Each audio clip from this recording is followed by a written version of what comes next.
Hello everyone. Um, I'm pretty sure you clicked this video because you had some issue with the water tank in your toilet. And I had this problem for the past few days, trying to look up on the solution. Couldn't really find anything that talks about it. Maybe I just missed the video. But anyway, I found the fix and decided to share this with you, and hopefully this might help. So the problem I have here is, as you can see, this part is supposed to float when the water level reaches a certain height. And the valve here is supposed to stop, so there's no more water running. But apparently that's not the case here. The water is constantly running, so it goes to the overflow, and this basically goes to your bowl. Which means, and you can see the water is still running there, okay? So when this is happening, you're gonna keep losing water, even though the tank is full, ready for use.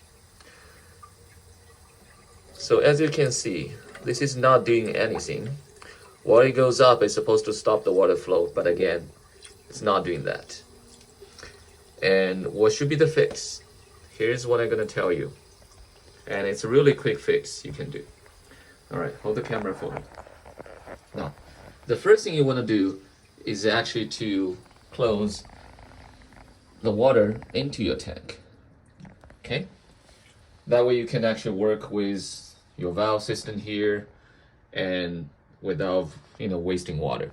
Okay, so now we close the valve, water has stopped flowing, and here's the next step we're gonna do.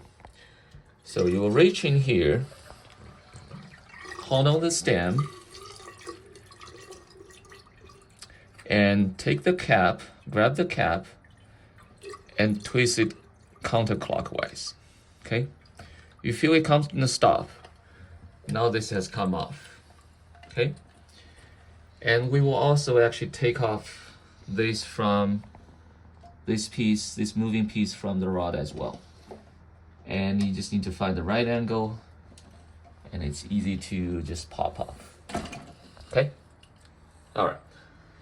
Now let's see how this actually works. Very simple.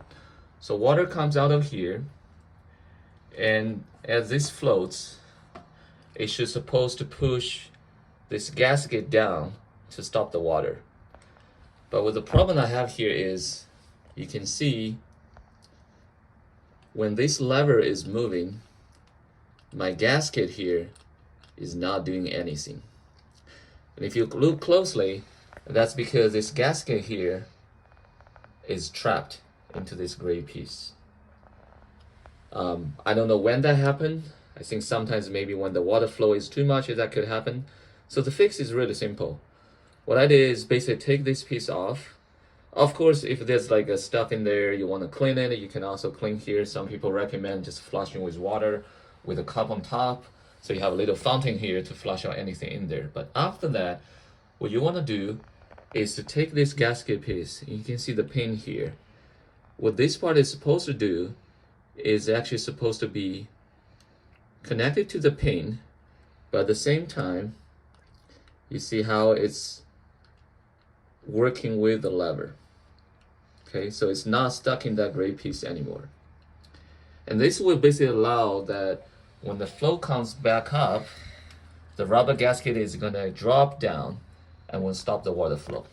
Okay, so now that I've fixed my piece here, we'll just put it back on.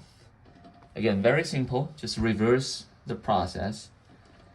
Attach this back to the bowl. Actually gonna lose a little bit of water because my water level is a little bit too high right now. Okay, so this is back to the rod, and grab the stem, push it down, and twist it back on. Okay, now if you push too hard, that rubber gasket could be stuck in there again, but we'll find out very soon. Now let me turn back on the water. Okay, and it's actually very easy to test. So I'm gonna use one finger to push this back up, pretending the water has reached a level. Let's see if that stops the water. So this looks like maybe I press it too hard.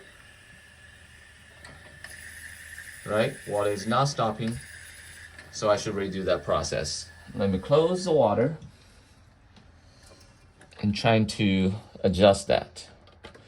Now I think what could happen is this piece here, over the use of, over the lifetime of the rubber gasket, it might have been a little bit worn out. So you might want to replace that piece if needed.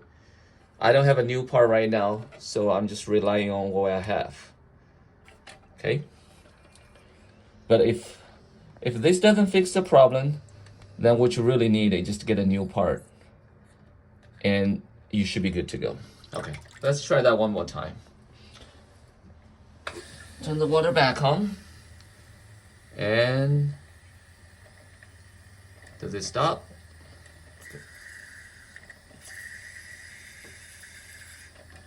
You can hear the sound, but it's not fully stopping. Okay, we'll try that a couple times. All right, let's see. Now water's running, it's filling up the tank. And if I put my hand back up there, okay, water now has stopped, right? Okay, we'll give it a few minutes. Well, actually not a few minutes, probably tens of seconds, and wait for the tank to be filled and see if it has stopped. Let's see if it will stop. We'll give it some time so the water is actually filling in, and see if it will actually stop when it reach the right position for the float.